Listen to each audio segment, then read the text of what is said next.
Everybody's through shopping? If you ain't, you're in trouble. Crazy out there as always, and it's a special time of year which we give and share gifts and stuff. But it's important we don't forget the reason for the season. And one of the reasons that is, of course, the main reason is Jesus Christ. But, you know, there's a lot of things that go into the celebration of Christmas, and it's kind of like Thanksgiving in that we get together as families, don't we? You know, at some point, you know, I'll get together with my family. We're going down to North Carolina. We'll get together with my brothers and sisters and my mom next week, and it's just good to celebrate together. It's a time of families come together, and you all know that I was down or up, I guess is the correct thing, up in Chicago with my daughters over Thanksgiving, and both my daughters flew in, and we don't get together that often with all the kids and the grandkids, and so we tried to get a picture, you know, for to have the whole family together. And it's you may know or you may not know that picture taking can be quite an ordeal when you're dealing with small children, and sometimes with adults as well. But Pam's a really good photographer, and she does a good job, and she set the camera up, and we positioned ourselves around the fireplace, and everybody had their spot, and she did a few test shots, and she'd set the timer, and she'd come sit down, and we'd take one, and she'd go back and look at it, and okay, we need to do this, we need to do this, make the corrections, and you know, most of the adults did good. I did really well. I mean, but I always looked good, so it wasn't as much of a challenge for me as it is some of the others in the picture. But and my daughters do good, and actually Brady did pretty good too. He's kind of a ham, but Chase is kind of new to this whole picture taking thing. So he was, you know, looking around and thing, and Pam told him, you know, Chase, hold your chin up and hold your head still in the picture. Now that seems like very simple instructions, doesn't it? Let me show you what we got. He's holding his chin up and holding his head still. That is, but he was following instructions that he had been given, wasn't he? As best as he understood. As best as he understood. But you know, God gave us some simple instructions as well. You know, he told us that we needed to what? To love God with everything that we have, basically. Cut it short. Everything that we have. And we're to love our neighbor as ourselves. And I wonder if God and Jesus look down from heaven sometimes, and you know, God just looks over at Jesus and says, you told him, right? You told him what I said, right? I told him. I mean, you told him it was a commandment, right? I told him that. And yet this is what we got. We got people running around, not caring about each other, taking advantage of each other, definitely not loving each other, fighting and all these hostilities. But didn't we just say, love each other? How can we take such a simple commandment, such a simple thing, and mess it up?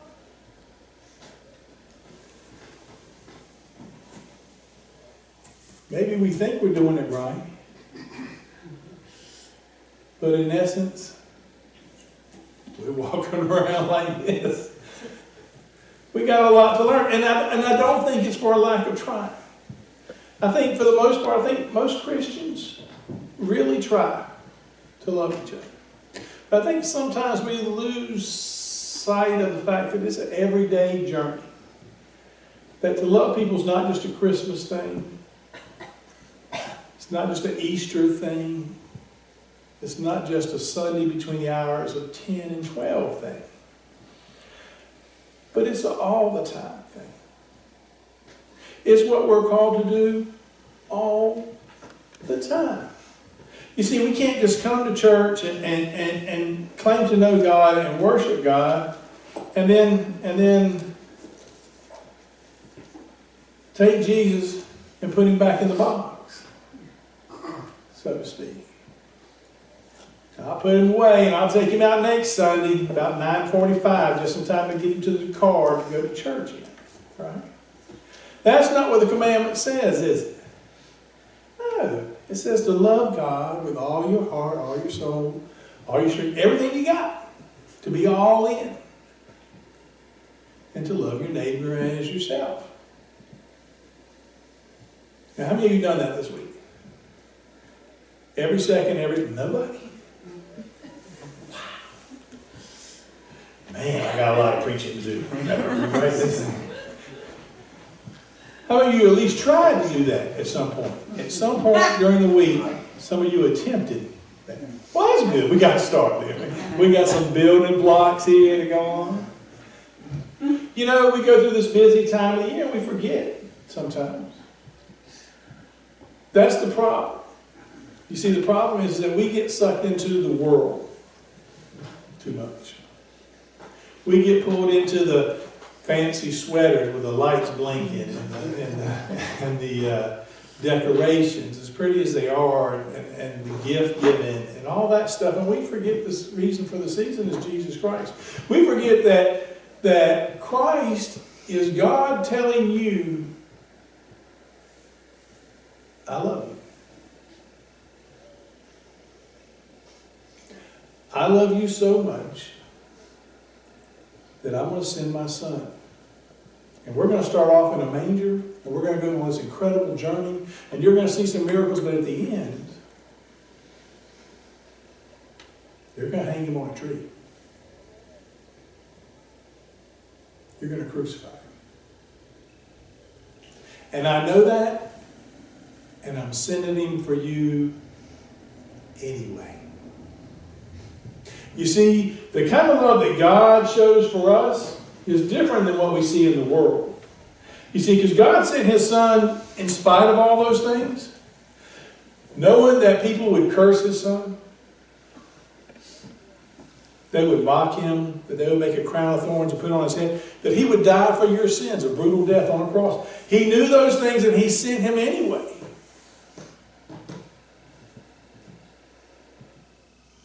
Not because we deserved it, obviously. Not because we could do anything in return, but quite simply because he loved us. That's a special kind of love. A love that doesn't require anything in return. Now, that's not the kind of love that we see in the world today, is it? As a matter of fact, most love is contingent on something. Most love that we experience in the world today is what? I'll love you as long as you can do something for me. As long as, you fit the need, or no matter what that need is, whether it's financial support, or as long as you stay young and beautiful, or as long as, whatever it is contingent on something. Or even that you love me back. As long as you love me back, I'll love you. But what happens when they don't love you back? What happens when they can no longer meet that need? Do you still love them? Is that what we see in the world? All too often we don't see that kind of love at all. You see, because you can do nothing for God. There's nothing you can give God. I give him all my money. That's his money anyway. It was here before you got here. It'll be here after you leave. It's not yours. You're just using it for right now. There's really nothing that you can give him that he didn't create. Because he's the creator of all things. So he expects nothing from you. So what about, it says that, I have to believe to receive his grace. To receive his grace, you do have to believe. But not to receive his love. You see, his love's already been sent. It was sent in the way of Jesus Christ. So whether you believe or you don't believe, doesn't mean God doesn't love you. God loves all His children. You do have to believe to receive, so to speak. When we tell our kids about Santa, isn't it? You gotta believe to receive, right? Same true about grace. You gotta believe it to receive it. But God's love isn't contingent on you believing it. It's there regardless. And you see, the two commandments that we read aren't really separate. They're kind of intertwined. They kind of are two strands that weave a rope, so to speak. You see, because I don't know that, in all honesty, I don't know that I can love my neighbor without agape love, without God's help. Because it's hard, isn't it? Let's be real about it. It's hard. Some people just aren't nice. I mean, not everybody's Ken Hall. They can't all be.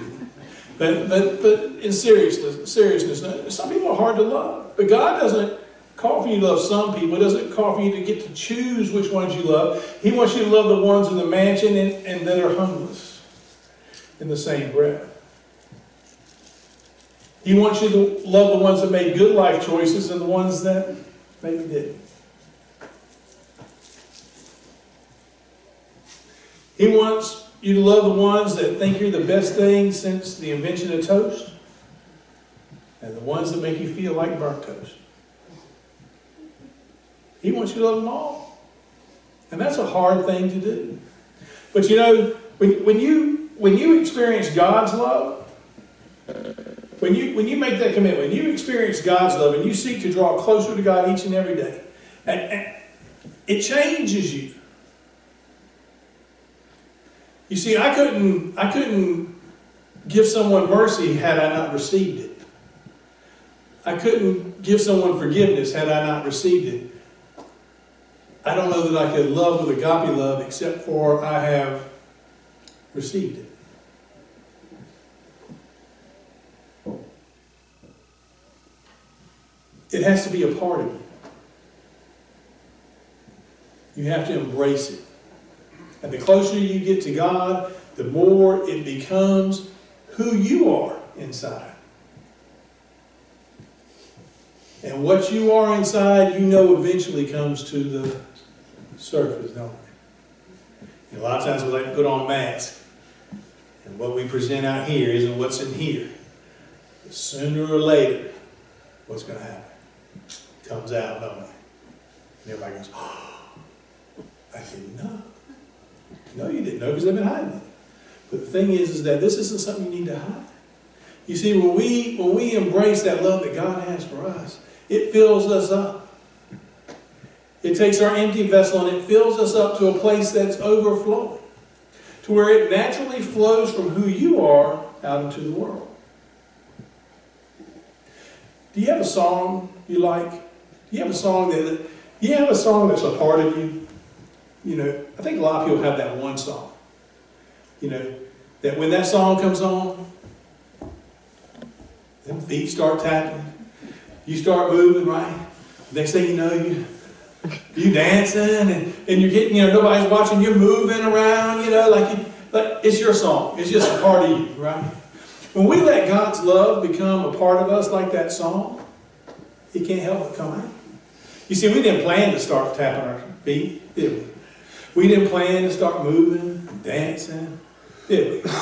But it was so much a part of us, we couldn't help it. It just came out naturally, didn't it? When God's love's a part of us, it just comes out naturally. You see? Follow what I'm saying? That makes sense? A lot of people say, you know, I like to love my neighbor. I don't know where to start. I don't have the resources. I see people in need, but I can't do anything about it. That's really just an excuse, isn't it? And it's a good excuse. I mean, I can say the same thing. I mean, if we met up on the street, we'd start talking about, look at all those hungry people. Oh, I wish I had a lot of money, I'd help them out. I don't have a lot of money. I wish I had a lot of time, I'd go volunteer down the soup kitchen. I don't have a lot of time. I wish I had that. I wish we could walk on down the street and be like, yeah, he's really something. Wish we could do more. You know, but those are really just excuses so we feel better, right? Because, you know, in reality, you know, I can't change the world being hungry. I really can't. I mean, I'm not that smart. I don't have those kind of funds. I don't have those kind of time, that kind of time. Don't have those resources. But what I do have is I have some compassion. And I have a love for my fellow man. So while I can't feed the world, it doesn't mean that I have an excuse to do nothing. I can feed the homeless man in front of me. Or the person whose need I see as I meet them on the street. Or in a restaurant. Or in a line at the supermarket. Or any of the millions of places that you'll meet need if you actually open your eyes and look for it. You see, you can't change the whole world, but you can change that piece of the world that's in front of you. That little tiny corner of the world. Because that's what they call putting love into what? Action. See, love's not a noun, it's a verb. Meant to do something, right? You can talk about love, we can sing about love, but until we put it into action, not much there, is it? It's just a sentiment that we think about sometimes. You see, God calls us to do more than that. He calls us to love our neighbor each and every day. He calls us to put Him first each and every day. To wake up and thank Him for the day. As we go through the day, we should be thinking about God, the blessings He's put into our lives. As we go to bed at night, we survived another day, didn't we? And tomorrow is a new day. And we should thank God for all that. We should always be mindful that God has already given us the ultimate gift. And if He never gave us another thing in our life, He gave us Jesus Christ, His Son. And we should be eternally grateful. That He loved us so much that He gave us the ultimate gift. You can't outgive Jesus. You can't outgive God. You just can't. But what you can do is turn and take that gift that He's given you, that unconditional, that agape love, that love that's not of this world, but of God's world, and share it with other people. Bring it into their lives. Make their life a little bit better. Make their day a little bit brighter. You see, that's what Jesus did. Now, how many of you are followers of Christ? You're a follower of Christ. If you're a follower of Christ, then you do what Jesus did. If you're a fan of Christ, you just say, well played, Jesus, well played. See, I'm a follower of Christ. I try every day to do what Christ would have me to do. I try every day to do what Christ would do. And that means when you meet somebody who's in need, you try to fill that need. You may not be able to. You say, well, I don't have money for that. I'm retired. I'm just trying to get by each day. Okay. But you know, there's a couple things you do have. You have yourself. Don't underestimate the gift of self. You know, I remember back in seminary, we had a class, a pastoral care class, and we talked about people who were mourning. And he asked all the people who had mourned that year to come forward and form a circle. And they formed a circle and they started talking about what was the most influential thing that somebody did for you during your time of loss. And you know, to a person, they all said the same thing.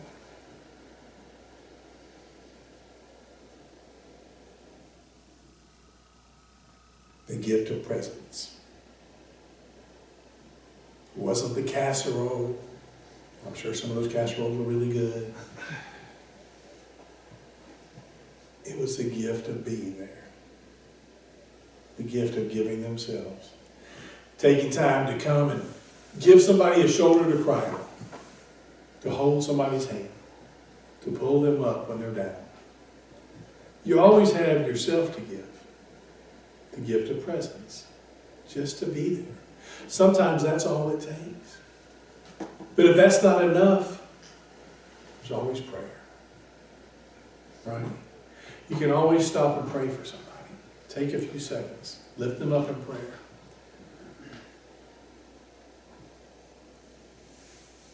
How many of us fail to do that? How many of you have said you were going to pray for somebody? And then just let it go. I'm going to pray for you. But you never lifted them up. You never mentioned their name, not once. Don't underestimate the power of prayer. I tell you what, if I'm sick, you don't have to come see me. Pray for me, though. Please pray for me. I believe in the power of prayer. Lift me up. You have a lot of tools at your disposal. There's a lot of ways to show your love for people. Or you can make excuses of why you can't. Don't have time. Don't have money. What you don't have is the want to. We need to make sure we put the want to back into Christmas. I want to love God. I need to love God. I need that relationship, and as much as I need that relationship with other people. All of humanity. You know, see, it doesn't say that God just came for the nice people. It doesn't say he just came for the Hebrew people. It says he came for all the world. And if God didn't exclude anybody, what makes you think that you have the right to?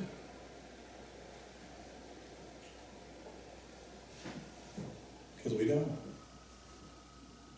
You say, this isn't cheerful, Pastor. I came here for a cheerful Christmas message. And you're bringing me down. Good. No. I'm sorry. I'm not here to bring you down. I want you to think about this, though. God gave you this great gift of Jesus Christ. Because he, what? Loved you. And I want you to remember that today and tomorrow when you wake up. And every day going forward. I don't want you to put Jesus back in the box. I want you to keep him out where everybody can see him. You know, Jesus said, they're going to know you're my disciples by what? By your love. By your love for each other. So how many of us can be identified as his followers? That's my question. Because it's important. It's more important than what we get under the tree tomorrow. It's more important than the Christmas season is the gift that God's given us. And that we follow his direction. And love him. He didn't just tell us to do it. He showed us how to do it. He gave us his son. Right? Love is the most important part of the holiday season.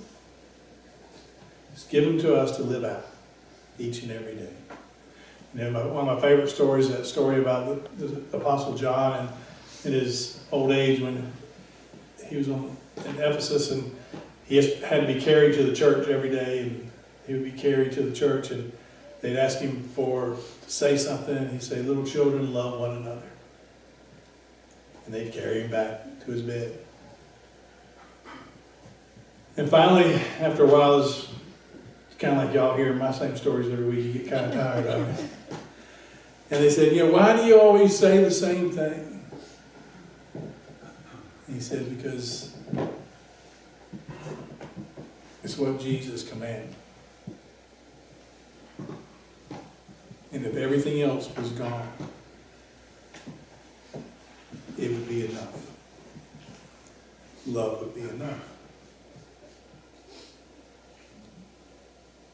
You see, as we come into Christmas tomorrow, if we stripped away the Christmas tree and the lights and the fancy wreaths and the fancy Christmas sweaters and all the jingle bells and Christmas carols, we stripped it all away, and all we had left was love.